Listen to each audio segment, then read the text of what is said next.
This is a HeadGum podcast.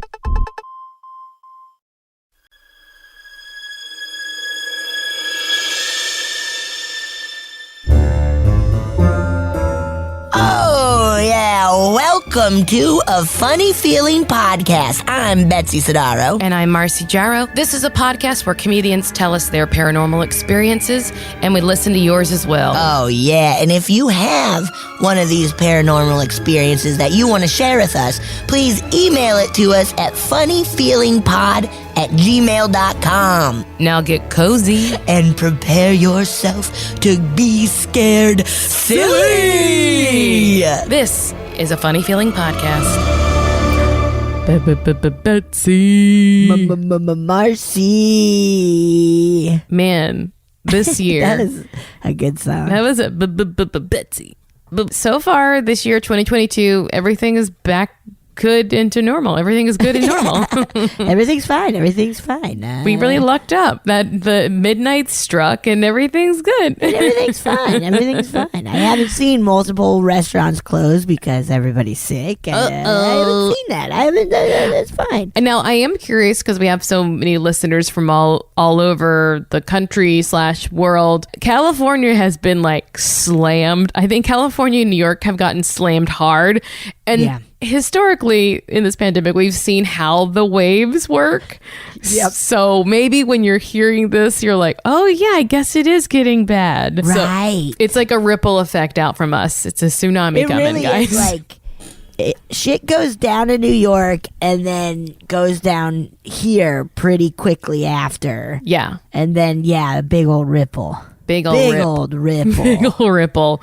But almost everyone we know, we've known a lot of people to get COVID. Most of them have been, almost all of the ones we know, I would say everyone we know has been vaccinated. Some of them boosted. Mm-hmm. So they did get it, but no one got very, very, very sick. Yeah, a lot of people are like mild symptoms. Yeah. Or like one day of feeling pretty lousy, but then like, I don't know. Yeah, so hopefully it won't be so bad. You know, we're having fun. We were just talking, speaking of things being just despair, we were talking about the show Yellow Jackets before we hopped on. Yes. Marcy had talked to me about it last time we recorded, and Gailey and I started watching it last night, and it is awesome. It's fun. It's wild. It's nasty. Get ready. Like, there's some nasty parts. There's some gore, a bit of gore. There's bone through skin. Just a heads up. Yes. I mean, that was a basketball injury. Remember that basketball injury? No, I don't want to talk about it. Don't want to. You don't need to. But it can be. I guess it would be categorized as sci-fi horror suspense genre. Right. Yeah. Thriller, suspense. Yeah. So it's cool. If you guys haven't checked it out, if you're looking for something, it's on Showtime. Honestly, good for Showtime because I feel like they haven't had their head in the game in the past couple of years when it comes to like water big cooler shows. type. Yeah. And the first episode was free on Amazon, and then we're like, oh, it's on Showtime, okay. But we did the you pay $1 for like your first month of subscription. So hey, after this season, I'm canceling. You know what? Unless you're like, wait, there's other good. You never know. They could have other good programming. I know, but I have so many of these damn things. I know. It's tough. Z-Way's show is on there, and I watch that as good. I gotta watch that. But Yellow Jackets, it's especially if you're. I think if you were to hop on now and binge it, you could just get that 1 month free or 1 month for $1 or $2 and then head on out, baby. And then roll on out. It's rad. It's fun. It's star-studded. you watch it just going, what? The whole time. It's a blast. Yeah. I can't stop thinking about it. Oh, you had nightmares all night about it. I did. I had, pretty calm dreams, but all of them were very yellow jackety. It was weird. It was strange. We didn't even say what it was about. It's like this. It's set in 2 timelines: current day and then 96. No. Yes. And it's a elite high school all girls soccer team, and all girls, of course, whatever. And they are, going to a championship, and there's a plane crash, and and so it becomes a bit a Survivor kind of show. Yeah, and then then you see the people who have survived, and like there's a mystery kind of. Yeah, it's really fun. It's really fun. Okay. Yeah, so if you're looking for something to binge, We got you. check it out. It's so good. I'm It's like- spooky too. It's very spooky. Yes, it's got some eerie stuff. I'm like hard up for new content right now. Oh yeah. Like I need new stuff. You know what I just started watching for the first time ever, and I'm having a blast as well? What? Buffy the Vampire Slayer. It's so good. It's so good. It's so good. It remains like consistently, even through big changes in the series, it's still really good. I'm having such a ball. Every episode is like a fun, darker, like, are you afraid of the dark? Yeah. Like every episode is kind of like a mini, really fun, goofy horror movie. It does at points though get genuinely tragically sad. There's some moments that are and yeah, also the I love the theme music. Oh, It's so good. It's love so good. Spike so much. Who's Spike? Oh, you're just starting. Never mind. Oh yeah. You're in a very early season. Okay. I'm truly just started. Like, Okay. So there's one episode where her friend Xander gets possessed by a hyena. I remember the hyena. Yes, they go on a school field trip. It is so good. It's truly every episode I'm just like, whoa! And there's like fun special effects. There's fun monster. It rules. I think one of my favorite episodes is way later in the series where they just do an all musical episode, and you're like, that sounds crazy, but they can make it work. That's awesome. Riverdale does that. Oh, really? Uh-huh. Yeah, if you haven't seen Buffy, guys, I think it's a fun one to go back. It's all on Hulu. I've been having a ball. Obsessed with Willow. Obsessed with. I don't know. Seth Green start is he in the first episodes? No. Okay. But I saw that he was in it. Like, I was looking at IMDb and I was like, Seth Green. I won't tell you anything about it because everything is a fun discovery. Ooh, okay. I'm so pumped. But enough about television. I mean, okay, so let's talk about our own spooky stuff. We got some emails. Yeah, we do. I have one pulled up. Give it to I'm me. gonna give it to ya. Okay, this one is titled, "Was my friend trying to take me to the beyond with him?" Ooh. Whoa. Okay, here we go. "Hello, ladies. Love the pod. Blah, blah, blah." And then a smiley face. Thank you. Several years ago, one of my neighbors and friend was murdered while trying to protect his brother. Oh my God. Obviously, everyone who knew him was devastated by his passing. Days after he passed, my mom said she was thinking of him when the living room door suddenly closed on its own. She was startled by the event, but that could have been a coincidence. However, I had several dreams of him after his passing. He was always dressed in white and always asked me to go with him. Oh. We were always in different places doing different things, but his clothes never changed. The last dream I had, he was practically begging me to go with him. A limousine, white, was waiting for us. I told him I had to tell my mom, but he kept pushing me to go. He was so persistent that I finally agreed to go with him. However, just as I was getting to leave, I felt a sudden urge to say goodbye to my mom and ran inside our house. I was gone for a few seconds, but when I came back to meet him, he was gone. That was the last dream I ever had of him. When I told my mom, she said I should never leave with someone who has already passed, as it might be a sign that something might happen to me as well. Whoa. I had that dream over 10 years ago, yet I still remember it vividly. Any thoughts, Marcy? Anyways, thank you for reading my long email. Love you, ladies, and keep up the awesome work. Love, Maria. Wow. Marcy, what are your thoughts? I have so many chills, Betsy. I did too. My head is just pins and needles. Pins and needles.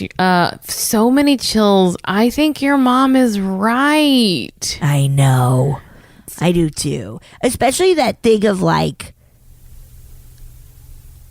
leaving or the dream ending where it was just kind of like, I have to go say goodbye to my mom. Ugh. I feel like in that particular instance that maybe your mom's like spirit essence, whatever, though she's not passed, like pulled her back. Whoa, that mom power, dude. Yeah. Oh my gosh, I agree. If someone wants you to go with them, this is in life, in dreams, anywhere. Someone says, come with me somewhere, and you say no, and they keep persisting. No. But what if they then get a limo, Marcy? White or black? White. Okay. And it is long. But it is from 1987. Oh, yeah. It's got one of those big old, like, boomerangs on the back. Oh, yeah. You want to watch network television? What were those for? Were those for like cell phones? I think so. I think they were like some sort of antenna, right? Yeah, maybe. But I do think that is really scary. I don't understand why a friend of yours would try to do that. It almost makes me think that it wasn't the friend at all. Marcy, I was kind of thinking that as you started talking. I was like, oh, what if it was something else disguised as friend? Yeah. Oh, yeah, I don't like it. I mean, my initial thoughts are just that mom astral projected to, or mom was the one sending like the ESP signals in the dream to like get out of there.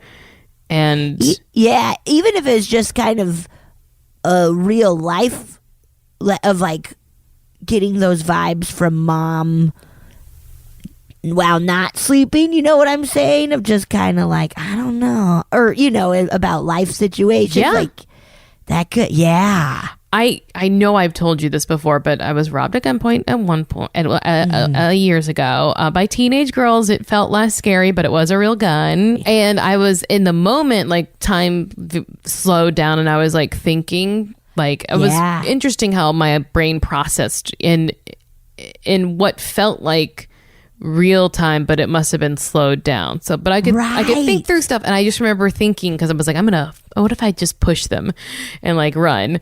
And then I remember thinking, mom will be so mad at me if I get shot. even if it just like I don't get like mortally wounded, she will be so mad.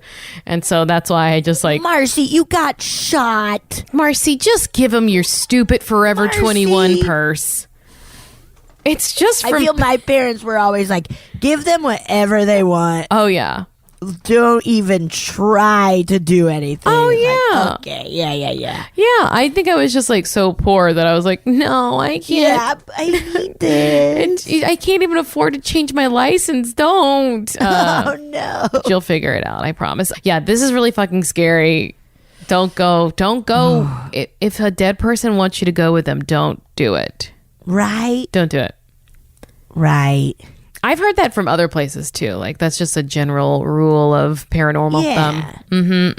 Hey, I'll see you when I see you. See you when I see you. You know, it's not my time yet. It's not my time. Yeah. I'll see you when I see you. All right, I have one. Okay. And this one is called Gabagools of Gettysburg. Oh, hey. And it says, "Hi, ladies. Gabagool has nothing to do with the story. I'm just from New Jersey, and it's a funny word. Enjoy, Amanda." And then she sent a PDF, guys. Can you imagine a PDF? Yes. It's wild. Amanda. Okay. "Hi, ladies. I love the podcast. But to be honest, I sometimes have to take a break when I hear something particularly too scary. But I always come back to it." Hey, yeah, I dude. get it. I gotta take a break too. Yeah, well, this is a 4-hour record. It would take so many breaks. My sister was the one who told me to listen, and she even submitted a story before. Cool. Anyway, I have many stories, but this one in particular stays with me to this day.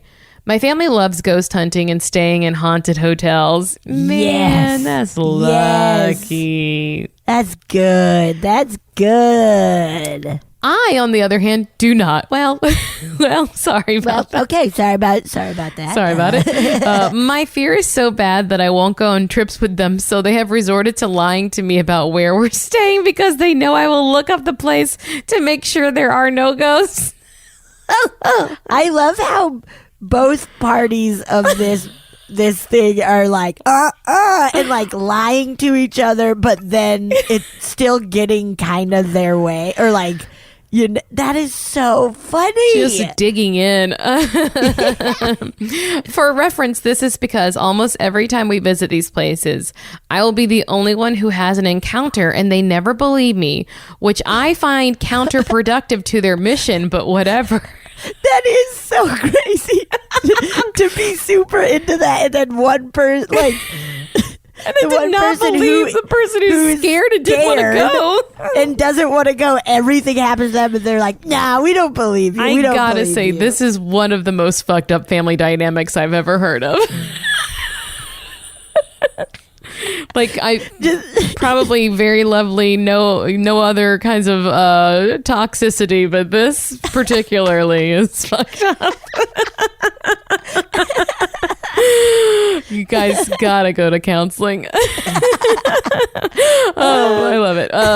One October, a couple years ago, my family convinced me to go to Gettysburg with them. Well, come on. A popular spot for my family to visit. I mean, you should have known. You know what I'm saying? Yeah, old war field. I finally gave in because it would be my first time my sister's wife, Nicole, would experience Gettysburg. They promised no haunted hotels, but a cabin at the Drummer Boy camping resort instead. That sounds even scarier than a haunted hotel. Yeah, it's just a cabin at the Drummer Boy camp thing. It's a campsite that is built on a battlefield and famously haunted. I knew it was a bad idea, but reluctantly said yes, mostly because I have bad FOMO. Anyway, it was only 2 nights. What could possibly go wrong? Cut to the cabin. Oh, God. It was cute, but was across from the campground's haunted house they had up for Halloween. I hated it, but I kept reminding myself that I drove my car, so if at any point I wanted to leave, I could. I decided that the best place to sleep was the loft. It was upstairs with this bit of balcony to oversee the common area, and clearly made for children because I, a 5'4" woman, could not fully stand up. Whoa. Because there were only 3 beds, I would be sharing one with my brother Danny.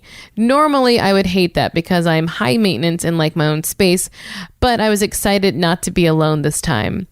My mom got the pull-out bed in the common room, and my sister, Jess, and her wife got the bed. That first night, I had a rough time sleeping.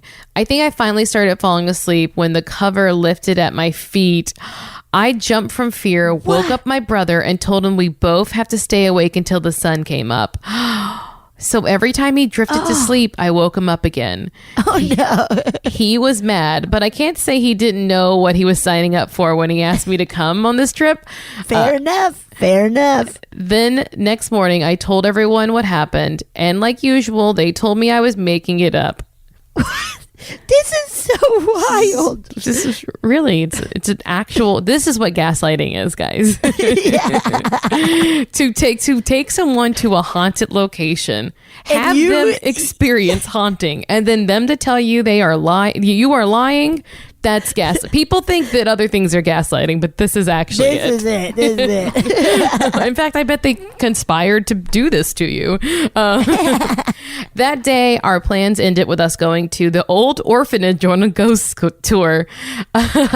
We went on the tour, and the second half consisted of us all in the basement where the, quote, bad children, end quote, would be punished and often die of starvation. This was in Ghost Adventures, I think, this little nasty orphanage. You're an encyclopedia of Ghost Adventures. I feel every time I'm like, this was in Ghost Adventures, I think. And then you're like, I think it was season 3, episode 4. Season 3, episode 27, Gettysburg. 27 episodes. They have long orders. It's pretty close, like 23 or something. You would love to be a writer on that show. There were benches for everyone to sit on. I sat next to Nicole and Jess, and then my brother and mom sat in front of us. The tour guide turned off the lights, making everything pitch dark. About 30 seconds into this, we heard screams from the people sitting behind us. But more importantly, I felt something cold and small crawl across my lap and down my leg. I was frozen in fear. The lights quickly came back on, and the guide asked if everyone was okay. No one really said anything. Later on, when we all left, I overheard the girls who were sitting behind us apologize to the tour guide, saying they thought their hair was being pulled. I still couldn't talk or move. I finally broke out of this paralysis when, in front of everyone, my mom's dangling earring flew out of her ear and across the room. Hey! I stood up and exclaimed I was leaving. My mom, embarrassed, told me to stay, and I did because I realized I don't know how to leave. And the thought of being trapped in this real-life haunted house was truly terrifying. Once we left, my mom asked if we knew what was happening to the girls behind us. Jess replied that she didn't know, but she felt something small and cold crawl up and across her lap when they screamed. Ew, small and cold across a lap is so scary. It's so scary. Nicole. It's so, because also if it's not anything paranormal, it's like a frog or a snake or something. Frogs. That's so nasty. Nicole, stunned, replied that she felt something crawl across her lap. I could barely get the words out that I also felt the same thing crawl across my lap and down my leg. I also added that we were only leaving in a couple hours and I would be happy to drive us home at the time. They all said no. Scared and shaken, we got back to the cabin, and I swore as I entered the room, I saw a child dash across the balcony to the loft. Not even a childlike figure, but like a full human who was holding on to the banister with their face between the pillars and scurried away once they realized I saw them. Ew! I told myself that didn't happen, as I also told my family, who agreed that didn't happen. Anyway, it was time for bed and I was anxious. Danny went to sleep right away. I was pretty tired, so I went to sleep for about an hour until something woke me up. I felt someone grab my ankle. Oh! I tried waking my brother again, but he never opened his eyes, repeating the phrase, the drawers. I asked him to stop. He kept saying, the drawers, the drawers. Wait, who is her brother? Yeah. She's trying to wake up her brother, Danny.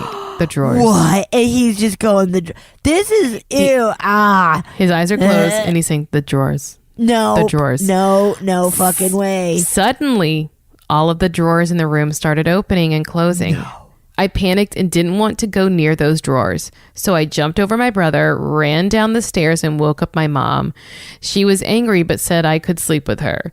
I didn't sleep, but I kept my back turned to the loft where I felt like I was being watched all night. Ew. Anyway, back turn. Yeah, no one believes me and I haven't been back since. Thanks for reading and don't shit your pants, Amanda. Wow. This is really, really crazy, man. I got it. I was joking earlier about family counseling, but I actually do think something is wrong with this family to put her in that situation over and over. Like, nuh-uh. To be mad that you're scared when you took someone to a haunted location. Excuse me. Excuse me. It's so nutty. It's so nuts. You did this, Mom. Mother. Yeah. Don't you wanted this to happen, right? This is what that's why we were doing this shit. Yes. You wanted this to happen. You wanted this to happen. Are you jealous? Is that what the problem is? You're jealous because you're jealous because you never get it. You never get it. You never get it. Yeah, that's right. And you're never gonna get it. Never gonna get it. Never gonna get it. Never gonna get it. I get it. Damn, that's fucked up. I really want to have a sit down talk with your mom, though. Yeah, right. You're like, if I took you to a haunted place, which you would probably want to go to, right? Because that seems fun.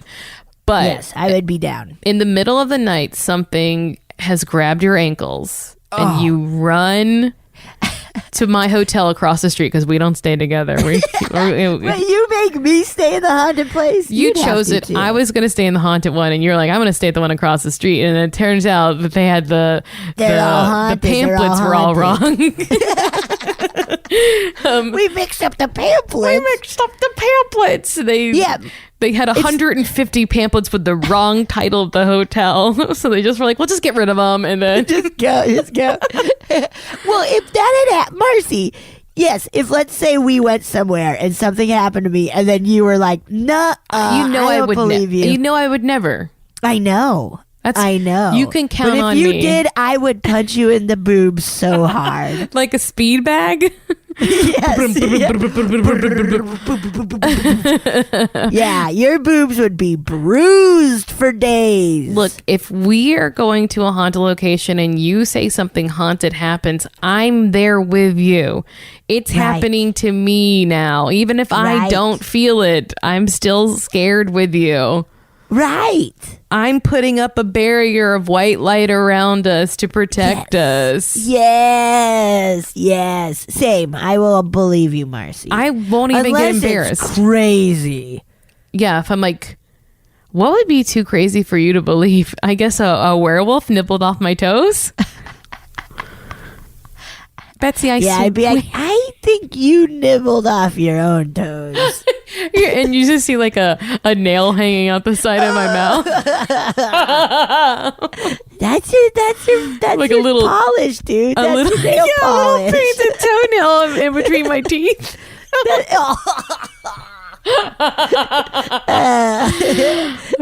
Like, no. But then I'd be like, wait, what if Marcy is a werewolf?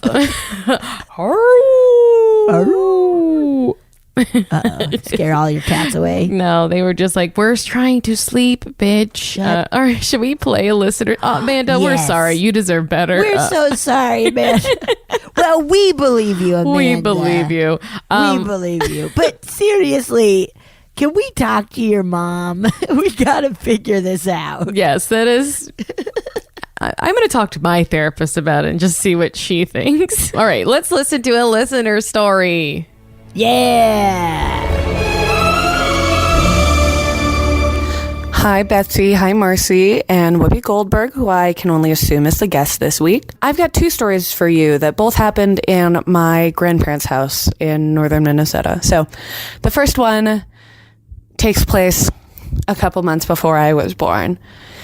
So my dad and my mom met in November of 99. And when the two of them went to go spend New Year's with my dad's parents a couple months later, 2 months later, my mom was already pregnant with me. And they were obviously quite nervous about telling my grandparents that they were pregnant because, not a lot of 19-year-olds in college plan to have a baby together a month after they meet, and they were no exception. So they were nervous about it, but they were excited to go meet my grandparents. So when my parents got there, they were hanging out with my grandparents in the kitchen, sitting on some bar stools. And suddenly my mom faints and falls off this stool, and everyone rushes over to help her. She's okay. But when my mom fell, my grandma looked at her, and this thought popped into her head of, it's a girl. And then she thought to herself, well, yeah, of course it's a girl. It's my son's girlfriend. And then she thought, oh, she's pregnant. And this was months before my parents told my grandparents about me. Although my mother declining champagne later that night definitely sort of confirmed my grandma's suspicions. But the first clue she got was just her own intuition. And lo and behold, 9 months later, baby girl popped out. The second story was when I was about 12. I was staying at my grandma's house for her my great-grandma's funeral. So this takes place the night before the funeral. The visitation was earlier that day. My grandma was tucking me into bed in the little den office that they have in their house. And as she's tucking me in, I look over on the floor, like in the middle of the room, to a point where, the room's not that big. We would have had to see it on the ground. But I look over on the ground and I see this little shiny thing. So I asked my grandma, I go, hey, what's that over on the ground? And she picks it up. And it's this little heart-shaped gold pin. And she goes, this was my mother's. Do you want it? And so she gave it to me, and I still have it. I wore it at my high school graduation. I would have worn it for my college graduation if I had had graduation because of COVID, but that's besides the point. So yeah, to this day, I still really treasure that last gift from my great grandma. Those are those two. I've got other weird psychic stories from my grandma, but those are for another time. Thanks for the podcast. I love listening, and have a great rest of your day. Whoa. Woo. Dude. Grandmas, man. Just knowing, like, it's a girl. Like, that's so cool. But also so nuts, man.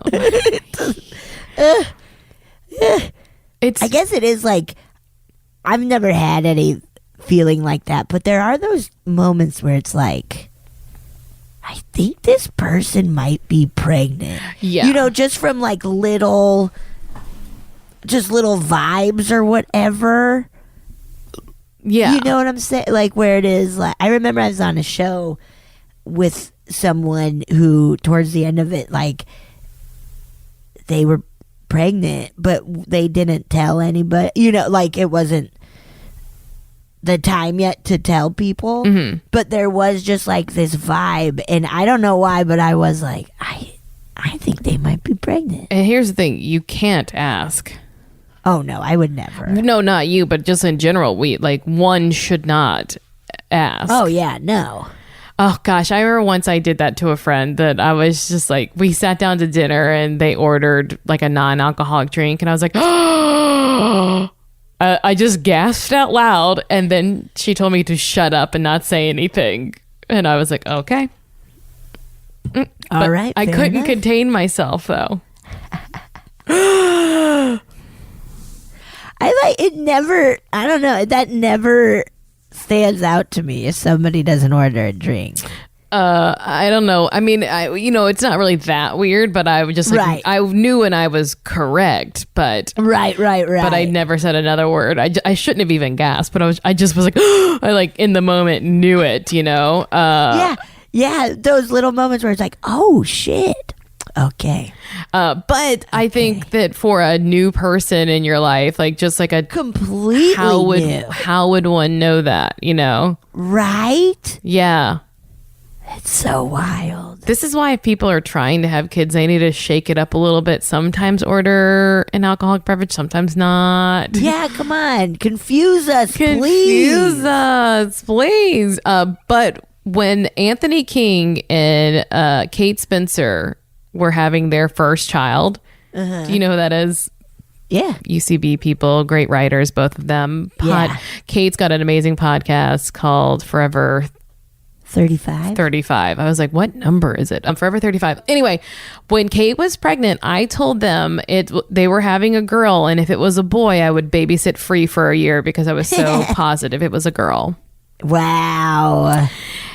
And I didn't have What if it had been a boy? I knew it wasn't, and guess what? I was not wrong. Yay. She's like a 12-year-old now. Yeah. Yeah, it's just funny how like intuition is crazy. Also, like the gift from the great grandmother, like to just be there that day. Yeah, just because it was like in the middle. Yeah. Where it is just like, okay, what's going on? Excuse me, who put this here? Excuse me. This is too specific. This is too specific. What are you doing? What are you doing? Excuse me. Excuse me. Excuse me. I would be so weirded out if a grandparent or a great grandparent left me something from beyond the grave, because I don't know 'em. I mean, And I'd be like, who are you, man? because you don't know them, right?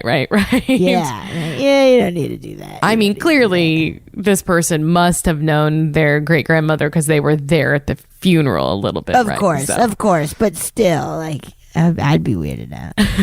I knew both my great grandmothers briefly. Big Mama is what we called one of them. Cool. That was my maternal Yes. great grandmother, and then Granny was my dad's mom's granny, and she had a stroke before I was born, so she only said dee-doo-wah. That was all she ever said. But we would always we always loved it like so much. Something about it was so sweet to us, and we would always it would kind of be like c'est la vie, dee-doo-wah. Yeah. Hey, dee-doo-wah. Dee-doo-wah. Dee-doo-wah. Because she would have conversations with you, but that's all she would say. But it's somehow you could still understand dee-doo-wah. Yeah, like with the context and stuff, where you're just like, dee-doo-wah. okay. You could tell she was sweet. But if she left me a present, I would love a little. I mean, yeah. Oh my gosh, what if I find if she left me a present, I would love that. if she left a little like dee-doo-wah present somewhere? Yes. Dee-doo-wah. Yes. Okay. You want me to read? I got You one. got I one. got Great. one. Go give it to me, Betsy. Okay, this is called Congress Plaza Hotel Orb. Yes. Hey, Betsy and Marcy. I love your show so much, and you both are so hilarious. Thank you. Thank you. And then happy Halloween. It was. Yeah, it was a fun one. And this is from 2020. Yeah. Yeah, I know. Yeah. I wanted to share something that just happened to me.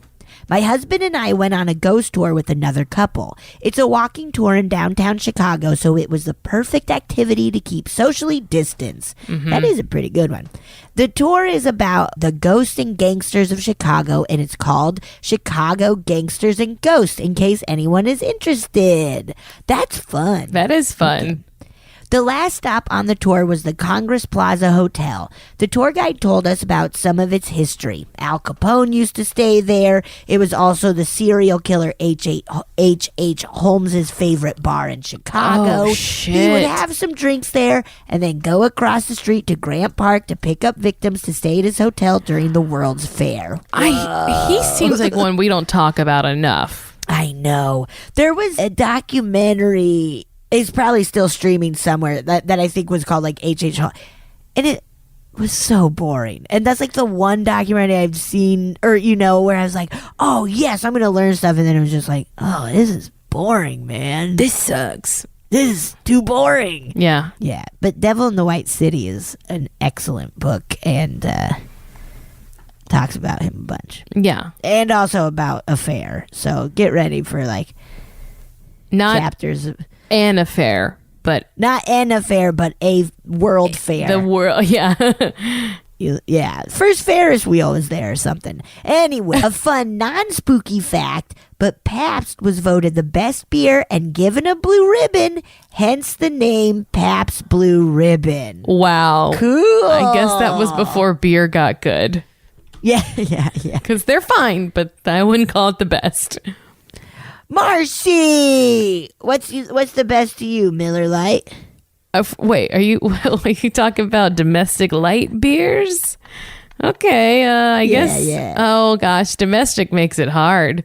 But yeah, I guess a Miller Lite. Miller Lite's pretty. But PBR is what we would get, like a PBR in a shop for like $3 in college. Oh, absolutely. Yeah, I was like, PBR, they give them to you for free. Absolutely. I remember in college you could get like a 30 pack for like $12. And we were just like, yeah, man. It's like 12 cents a beer or whatever. Okay. The guide told us this really sad story about a woman named Adele Langer. She was originally from Prague, but fled to Chicago during World War II with her 2 children. Her husband was supposed to join them, but never made it. She tried to find a job to support her and her children, but was unable to find anything since it was the Great Depression. She was running out of money while she was staying at the Congress Plaza Hotel. She was desperate and asked the front desk if they would let her stay or even give her a job, but they refused. Later that night, feeling completely hopeless, she threw both of her children out the window and then jumped out as well. I didn't see that coming. I didn't at all. I did not see that coming. All 3 of them, unfortunately, died. She threw everybody out the window. What a... Leave the kids alone, man. What a dick. Come on. Adele, come on. It is said that the children's spirits are on the third and fourth floors. Adele's spirit haunts room 441 and has moved people's things and even appeared to people as a corpse.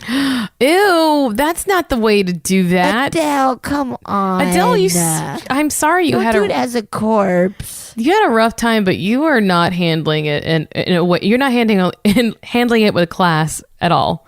At all. You're throwing your kids out the window. That's rude. That's so rude. It's not nice. I'm sorry. It's fucked up, but it's also so cartoony. It was so shocking. Yes. It really blew my hair back when I read it. Okay. It's bad. Okay, we know it's bad. We're sorry. We're so sorry. It's not funny. Okay, as a corpse.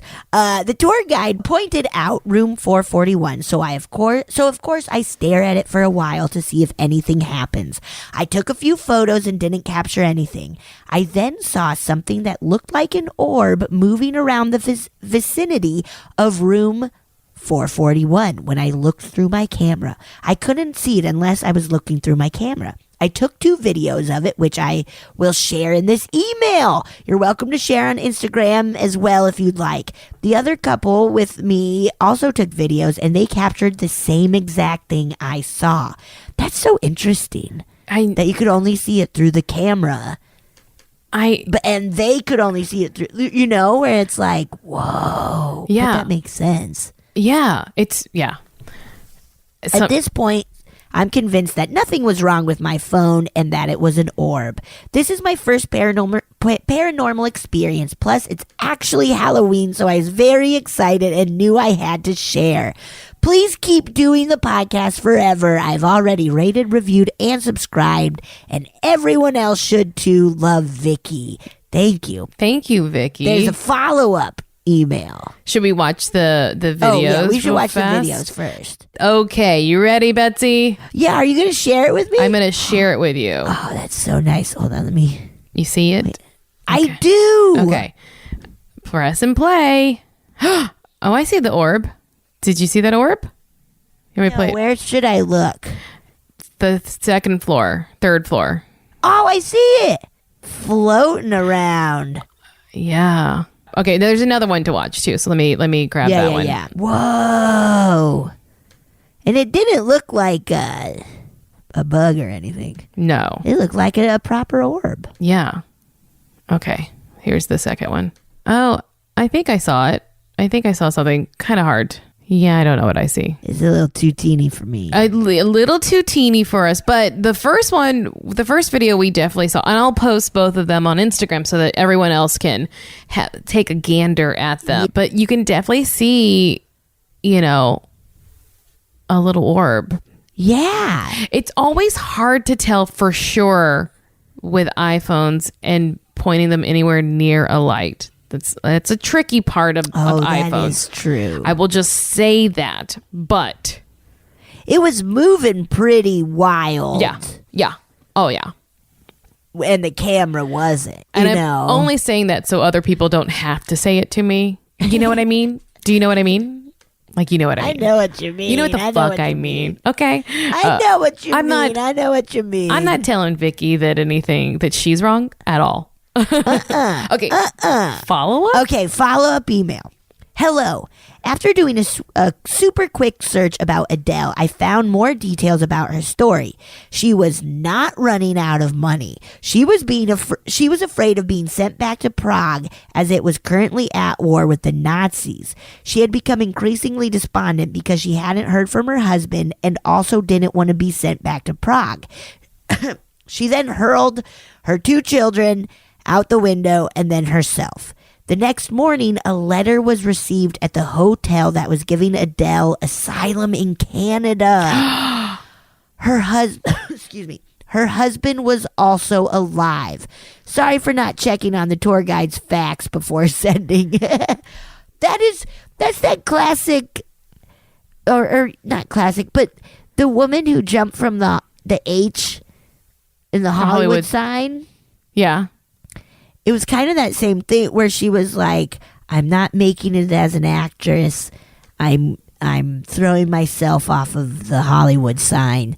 And then the next day, I think it was like the same thing, a letter or something came that was saying she got cast in a production here in Hollywood or something. And it's just that like, oh, and it would make sense that this shit happens like that back then, where it's just like you're waiting for letters. Yes, that's the only way, and that's honestly faster than like because at least they're probably coming by like trains and stuff. But right, I guess the takeaway is just don't throw your kids out the window, right, or yourself. Just wait.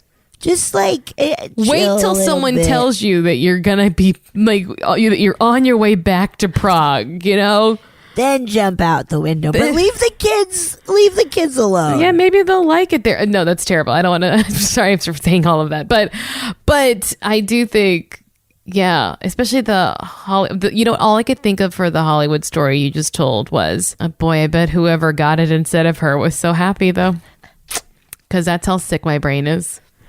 Yeah, you're twisted. I'm twisted. Now, Betsy, I also texted you some newspaper clippings of you sure did. This woman who jumped out the window, threw her kids and then jumped out. A 6 and a 4.5-year-old. The way it's worded too, Miss Langer hurled her 2 small children to death late Thursday night from the 13th floor. Hurled. Wow. And then it's worded a few seconds later, she followed them in a death leap. Yikes. The writing is very heavy metal, man. And then it says, shoes tell of tragedy. These tiny pairs of shoes belonged to Jan Langer, 4, and his brother Tommy, 6, who died in a plunge with their Czech refugee mother. That is... Oh, that's so fucking gross. Yes. I mean... To put that in the bait, like... Now, am I going to put it on Instagram? Yes. But it's gross for them to do it. Oh. It is salacious. It's like, it's horrible. But enough time has passed now that we can post it, right? Yeah. Okay. Because I'm going to. And I'm sorry. I'm going to, and I'm sorry. I'm sorry, I'm gonna post I'm sorry. I'm gonna post I'm no better than those that I speak ill of. That's really fucked up. Okay. Should I read one? So, yes. Or do you want to talk more about this murder-suicide? Because we can. Do you, real quick, about thrown out a window, you remember in Saved by the Bell in the rockumentary episode? Do you remember that? Where it's like Zack Attack and they do their like VH1 behind the music, kind of? Okay, kind of. After the band breaks up, Lisa Turtle is a gladiator, I think. And the woman who like ruined everything, her name is Linda, who like ruined the band. And her name is Linda. And Lisa Turtle goes, I'm going to throw Linda out the window.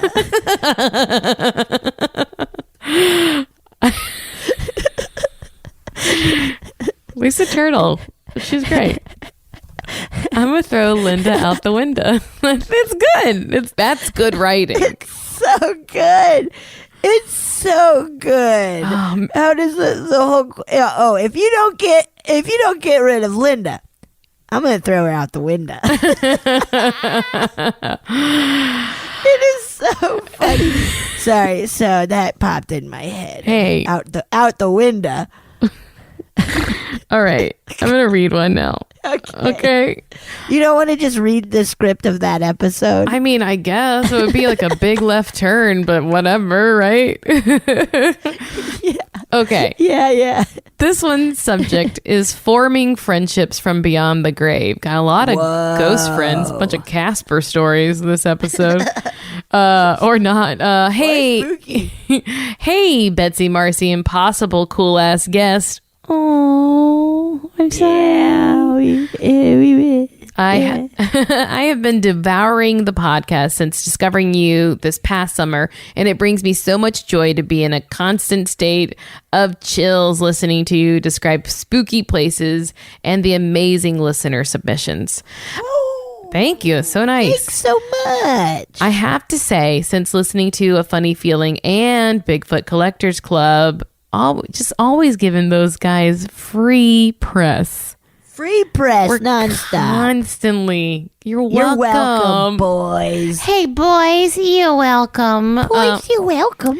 I feel more open to discussing the paranormal with people and not give a single fuck if they think I'm nuts with a Z. Yeah. At least I'm not a flat earther, right? Honestly, Yeah. yes. Yeah. It takes less mental gymnastics to believe in ghosts than it does a flat earth. Yeah. I guess I'm saying come at me, flatters. Come at me, flatters. This is a really cool story that happened to me over the summer of 2018. I'm still not sure if it's a coincidence, synchronicity, or paranormal spiritual intervention, but let me know what you think. Okay, here we go. Yes. Also, sorry for the long contextual shit, but I promise it's important to the craziness of the story. I have worked at my university library at a super cushy circulation desk job since second year of my undergrad and still do in the first year of my second degree. Hell yeah. Higher learning, baby. Hell yeah. In 2018, the mid-century library went into full renovation mode and the entire collection was sent to an off-site X-Files type warehouse while the building was closed for an entire year. Midway through the summer, I was needed at the warehouse to help discarding old periodicals and breathing in a lot of fucking bookbinding glue and mold. Hell yeah, dude. And, that stuff messes me up. and mold that and mold that will no doubt manifest into some weird cancer in 20 years. Anyway, Oh, no. given the circumstances, I was working with lots of upper library staff I would not normally encounter even after 2 years on the job.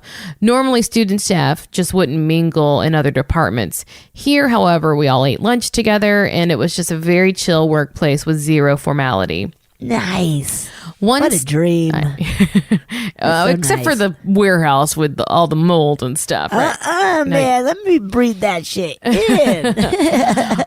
One staff member in particular had the same sense of humor as me, and we got on well. And it was really funny. It was a really fun summer job because of her.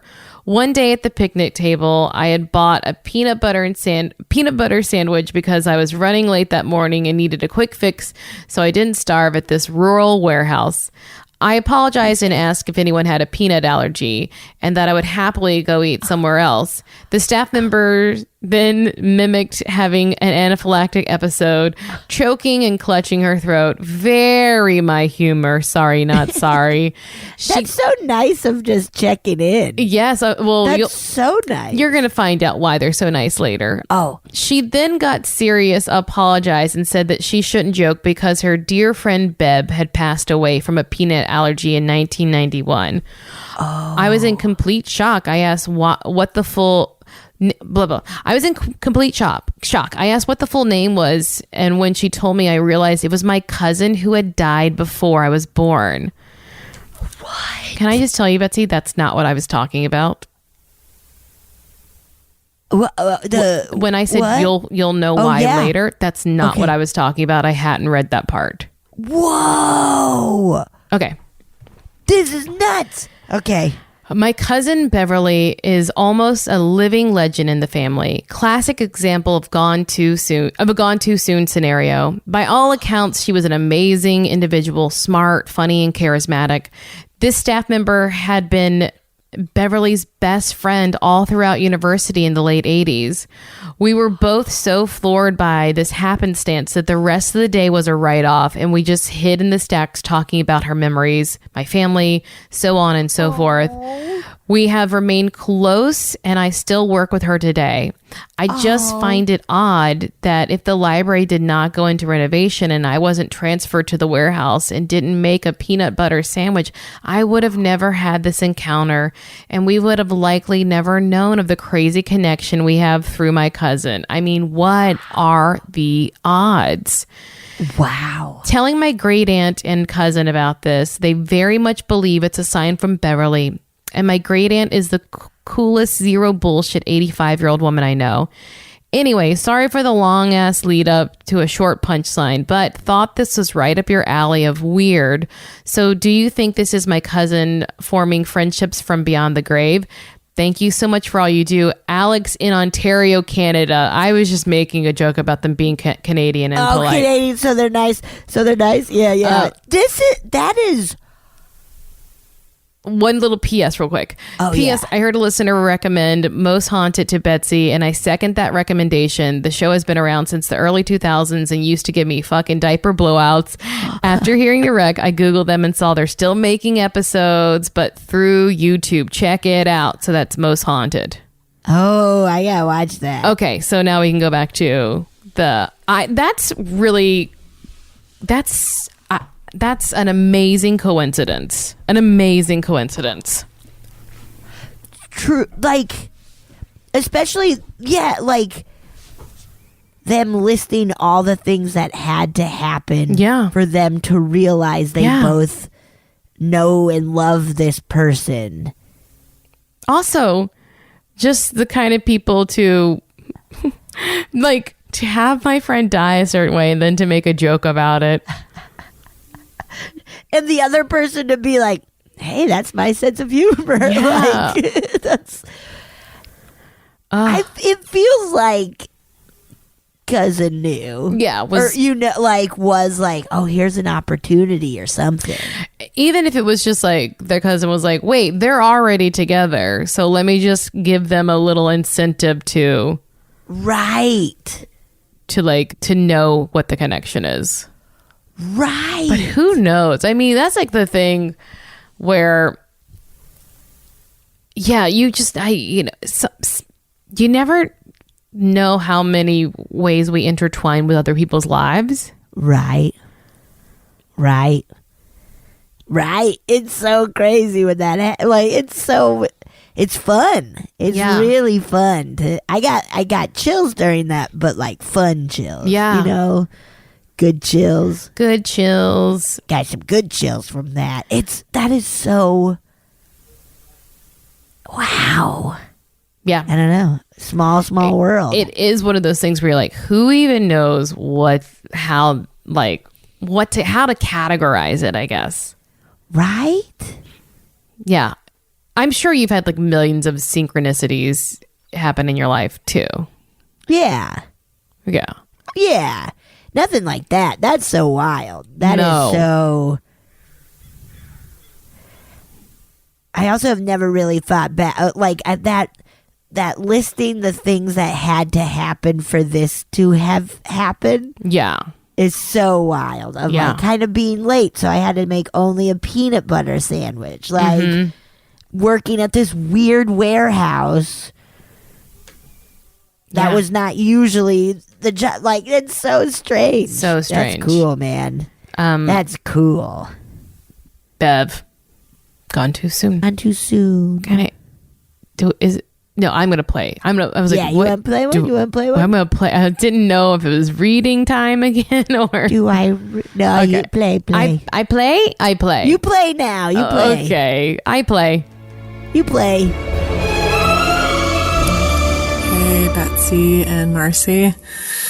Y'all are the coolest. And I have a story that's not mine. It's my uncle's. And it happened when he was a preteen/teen. He was living at his mom's house. And he slept on the floor in a sleeping bag, like teenagers like to do.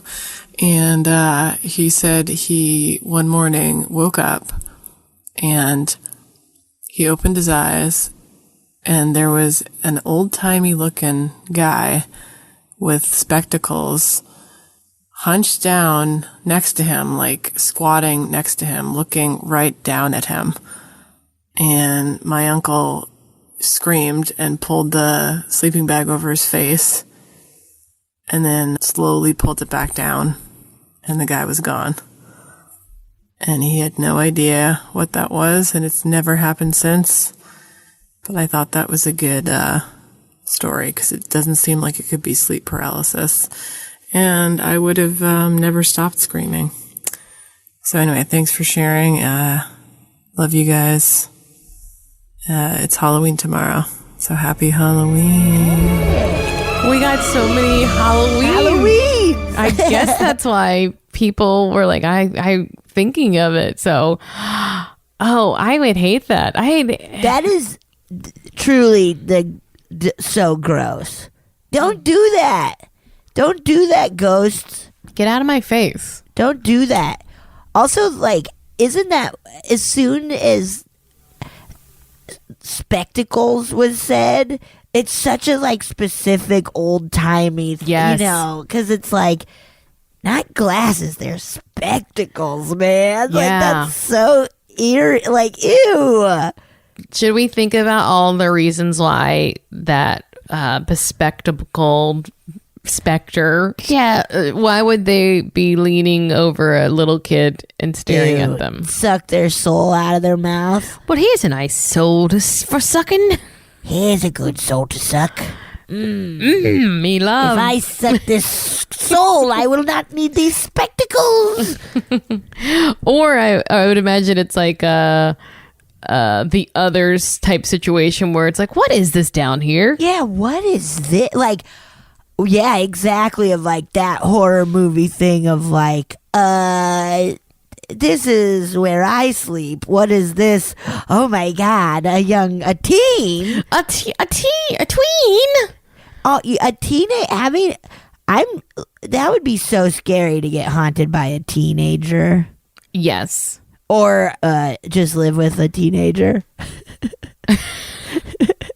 Yeah, they're pretty intimidating.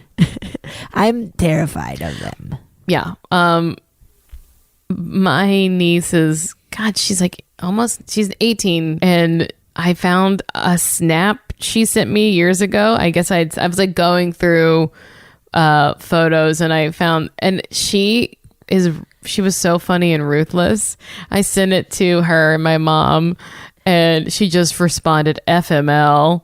And my mom was like, "What does FML mean?" I was like, "It means fuck my life." I was like, she was like, because it would have been like she was like 14 years old and she was roasting somebody in our family.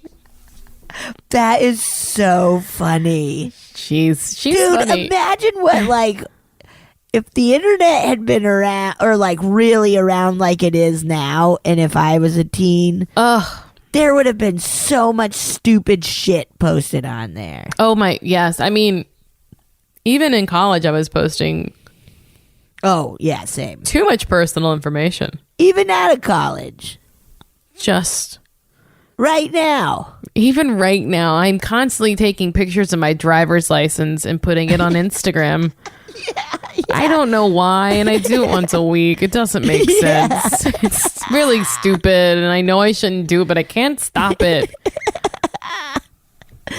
Marcy. I know. Keep doing it. Keep doing it. It's a good People bit. love it. People love it. At this point, my identity's already been stolen, so it's like, why break the bit, you know? Exactly. Double down. Double down. Double deucing. Double deuce down. You have one to read for I us? do. Are you ready? I'm ready. Here we go. New Orleans child ghost roommate. Yucky. Yucky, yucky. Oh, it starts. Yeah, you read that right. Buckle up for a pants filler. That's so funny and gross.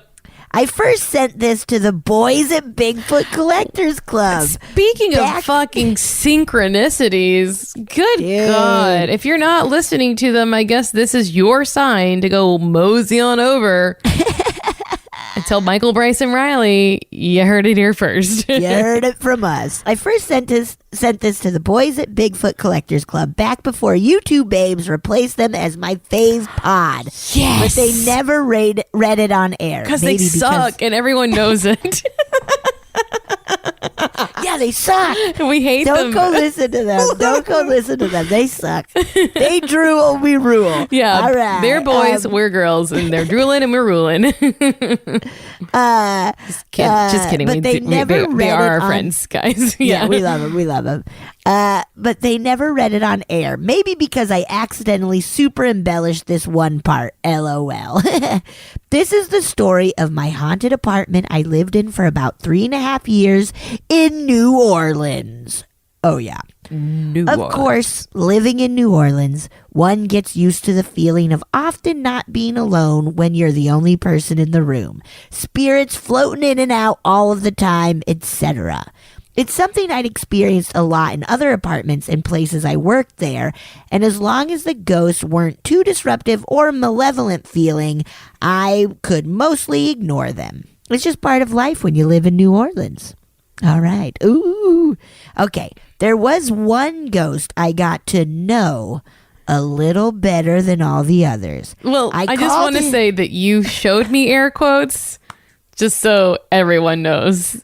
Yeah. I showed Marcy air quotes so that everybody. But I read it as though it was in quotes. You're too, right. You're right. Sometimes I need a physical thing to help me. Yeah, you're a voice actor. perform. Yeah, you're a voice actor. I get it. Okay. Sorry. Come on, Marcy. Come on. Okay. I called him Little Boy. don't like that. I'm sorry. I don't like that name. That freaks me out. The apartment we shared. Sorry. Are you frozen? What's happening? No. I was just thinking, like, them and the little boy shared. We'll find out. The apartment we shared was frequented by two other spirits who I and a rotating door of roommates felt to be an adult man. I have a couple of wild stories about him, and an elderly woman serving grandma vibes who would sit on the couch with my dog and check to make sure we had the blankets pulled over us at night. Oh, that's better than the other way. The other way. Yeah, that is nice. Don't yank them off. I guess, tuck me in. That's I'd nicer. rather get tucked in for sure. But Lil Boy was by far the most active. The apartment was a big old house where the main floor had been converted into 2 apartments with a wall running down the center, and then later converted back into one apartment with a single door cut into that wall. My landlord lived in the basement unit below. His job His job had him waking up at 3:30, 4 a.m. most days, and before he rented the main floor to me, while it was still vacant, he would often hear a child's footsteps running around above him through the wall that ran down the center. Excuse me, I'm so sorry. My voice is gone. It's from screaming while you skied this morning. Yeah, I went skiing and just screamed down the mountain and on the chairlift all the way up. Okay, he would often hear the child's footsteps running around above him through the wall that ran down the center, only during that high strangeness hour. He only told me about it when I asked him after hearing the footsteps myself. I had one roommate with very young cats who would play chase with Lil Boy up and down the hall. Some people might call them kittens. I like young cats. Young cats. You know, a couple of young cats. It makes them sound like a jazz band. Hey, everybody, we're the young cats. Meow, meow, meow.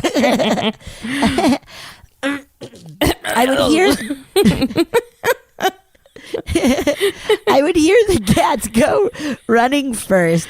Then a moment later, I would hear his footsteps running after them. And then suddenly he'd be starting back at the end of the hall where he had just come from with, oh my God, without me hearing him run back there. Oh my God. Just take a little sipple of water. Okay. I had another roommate at one point who moved in for a while with her 3-year-old nonverbal autistic son. Many times we'd be talking in the kitchen at night, and her son would walk purposefully into the next room where all the lights were off and start gesturing and talking gibberish to a fixed spot in the air less than a foot taller than him. Oh my God. He would walk away to find a toy and return to the same spot, holding it out like he was showing it to the spot and talking to it about the toy in more gibberish. Oh my God. Wow. I had a very good friend who came over often. One day after I had been living there about a year, we were sitting at the dining table and he said, "Hannah, I think I'm going crazy. I swear, every time I come over here, I keep seeing this little boy out of the corner of my eye." And I said, "Oh, well, I've told you about little boy, right?" And his eyes go wide. "No," he said, and started getting freaked out as I was like, "Really? I haven't? You can see him? What does he look like?" My friend said, this is very perfect. My friend said he was wearing Easter clothes. Oh my, which, like, that makes sense. Like little pastels. Yeah. A button-up shirt, pleated shorts, and a page boy cap. Oh. That's so funny. That's Easter clothes is a great way to describe, I feel, what a lot of ghosts wear. Easter clothes. Oh. First communion clothes. Okay. Later, when I had just moved in a new roommate and told her about little boy, she claimed she saw him. "Oh yeah? What's he wearing?" I asked as a test. She described the same outfit. She went on to see him more times, once walking with my dog holding on to her collar, and once looking into my roommate's paper bag of delivery food right after it had been dropped off. Why does that scare me? Why does that scare me? Because it's so, like... Because it's my food? Personal. Yeah, Yes. like, get out of there. And that they're so there. Yes. To even be like, "What's this?" Like... What'd you get? "Hey, what'd you get? What'd you get? I want some. I want to taste some. I'm not giving you any of my queso, little Easter boy. Little Easter Get out of boy. here. Go pick an egg. Yeah, go find some eggs. When my aunt visited for a few weeks, she felt little boy messing with her a lot. She would take off her glasses in the small bathroom before her shower and put them right by the sink, the only tiny bit of counter space in there. When she got out of the shower, her glasses would be gone and would reappear later in the same place after she had left to go look for them, or on the floor, etc. He would sometimes play with my bedroom door that didn't latch, lightly slamming it over and over every time it bounced back open until I would turn and say, "Stop it!" And then it would immediately stop. Once I said something about him being annoying or called him a little shit or something of that nature, and I felt a small gust of wind rush past my pants into the next room where a 2-foot-tall paper mache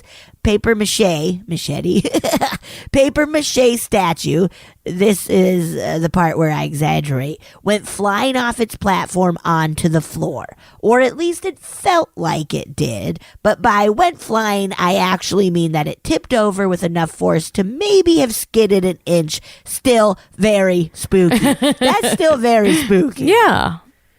Especially with the wind of, all of it. Yeah. Yeah, that's like, okay, little boy's pissed, man.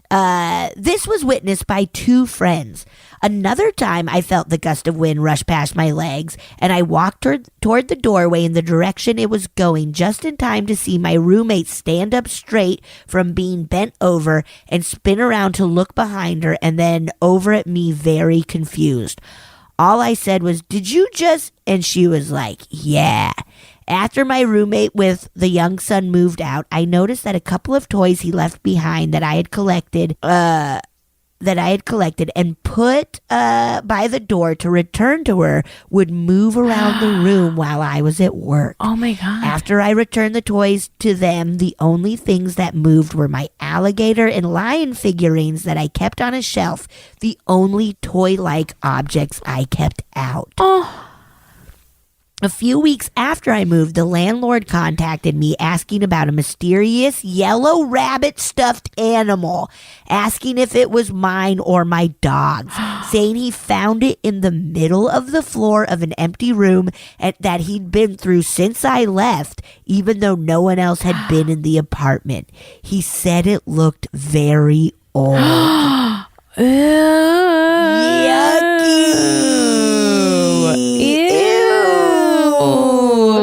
I often wonder who Lil Boy was and what happened to him in life. Sorry this was long. Next time I'll send you stories about the chair-throwing ghost in the strip club. Yes. Where I waitressed.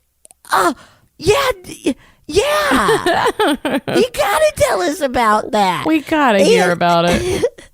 And the man ghost who hung around my apartment occasionally but would get really active when there was trouble, trying to warn us or help us. Like the night I had been roofied and my roommate had a medical emergency I was too fucked up to handle, but did. Whoa. Oh my God. Love the pod so much. And thanks also for having the host of my third favorite pod, Roz Dressfiles, on. What a treat, Hannah. Holy shit. I find it fascinating, especially with the other roommate with the young child, nonverbal autistic, because I do think, especially with, I believe people on the spectrum, because they are so focused on, it's a spectrum, so that you never know like how they are interpreting the world exactly. But I do think whenever people are seeing and experiencing the world in a different way, that it's not like crazy to think that they might pick up on stuff that we don't. Absolutely. I think that makes so much sense. Yeah. Yeah. Because they do see it in a different way. Yeah. Because they're just the way they absorb the world is different. And so maybe with, more focus or less focus on some things, that it's just easier to see, Right. Exactly. And just kind of being like, well, I see this, so it's not a big deal, just kind of being like, it's not a big deal. Yeah. I feel so bad for the little boy, though. I think little boy's having a blast. Well, yeah, but even still. I mean, it does suck. Like, what you doing? I would urge anyone who thinks they have a child ghost to figure out how to help them move on. Get them gone. Get him gone. Get him going. Yeah. What if, though, it's the classic not a ghost at all, but correct. something Yeah. evil disguised as a kid. I mean, get rid of that too, though, is what I'm saying. I feel this is, yeah, definitely get rid of that. But this feels very kid. Yeah, it was wanting to play with the animals and it was so. I feel like that's why I feel bad for this little ghost boy. Yeah. He seems sweet. Yeah. He likes animals and playing with toys and fucking up your shit when you call him names. He's perfect. Yeah. He's perfect. He's perfect. He likes playing with cats. Honestly, maybe he should move into your place. I mean, he wouldn't have a bad time. That's what I'll say. He would not have a bad time here. Right. But I would try to help him move on over. Yeah. Move on over. Move on over, baby. little boy. Move over. Hey, little boy, you gotta stop haunting my apartment. Woo, yeah. All right, I'm gonna read a short one, and then we're wrapping this shit up. Nice. Okay. Nice. This one, the subject is called 2 days ago. Whoa. And it says 2 days ago, 3 years ago. and it says, this is very short. Hello, my name is Peyton, and I love you guys. Smiley face. Oh, thank you. So my sister has been on maternity leave for 4 months and is going back to work this coming Wednesday. It's currently Monday. She was out for a walk with her older son and the baby this morning when they came back to their house. When they came back to their house, an embroidered kid's baseball hat was in the front of their house. It wasn't there earlier, which was odd, so she picked it up. And on the embroidery said 2 days to go, which makes all the sense for her because she goes back to work in 2 days. I don't know. I don't know what kind of message the universe is trying to send with this. Maybe it's just literal, or maybe it's deeper. She works at a hospital in Minneapolis. What do you guys think? I attached a picture. All the love and good vibes. Peyton, did you see the picture? I sent it to you. Oh my God. Dude, that is such a weird... That's such a weird thing to find. That is horrifying to find. It's like a little cap, a little tiny cap. It's a little kid hat, and it looks old, and it says 2 days to go. That would. I would be like, I'm dead. I'm dead in 2 days. Like. Is that a thing? What is that like a thing the like ring? Cubs fans say? I don't know.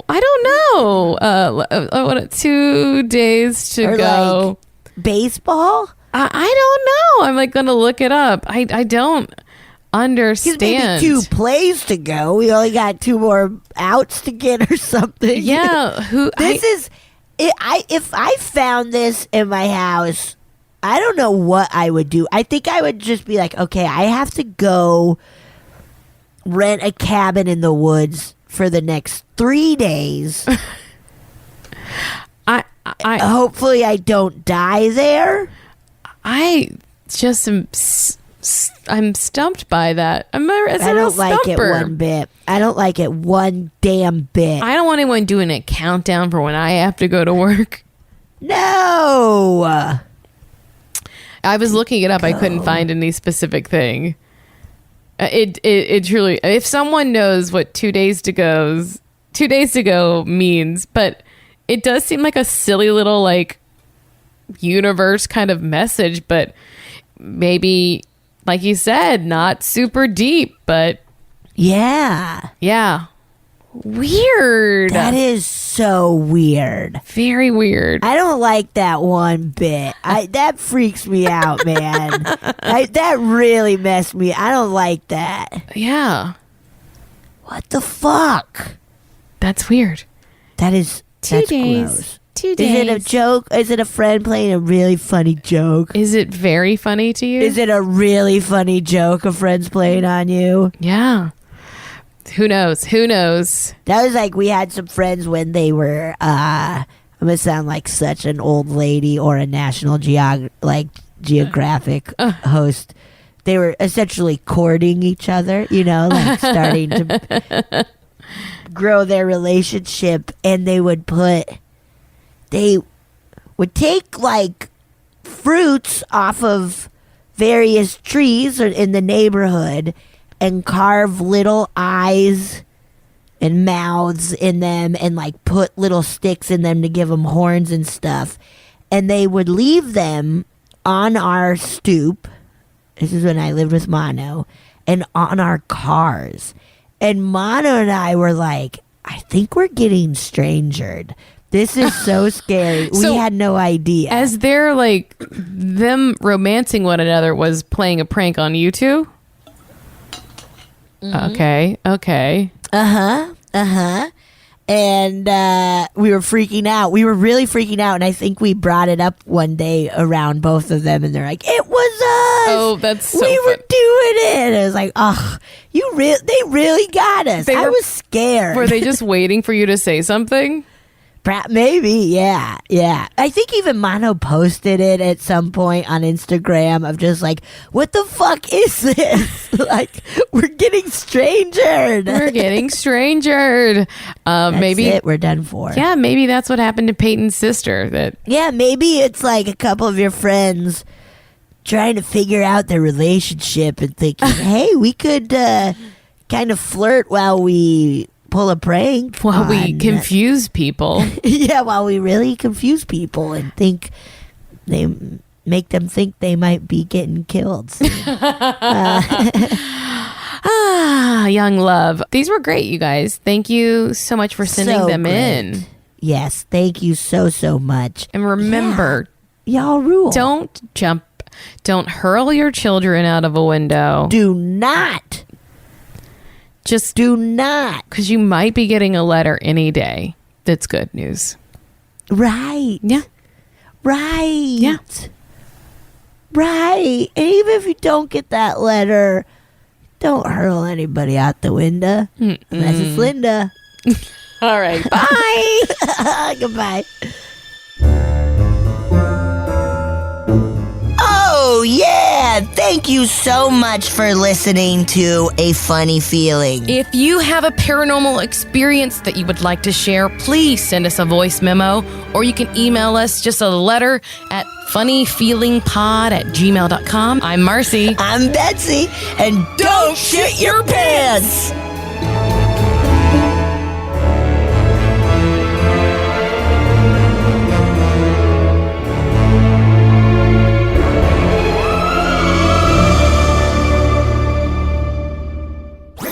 That was a HeadGum podcast.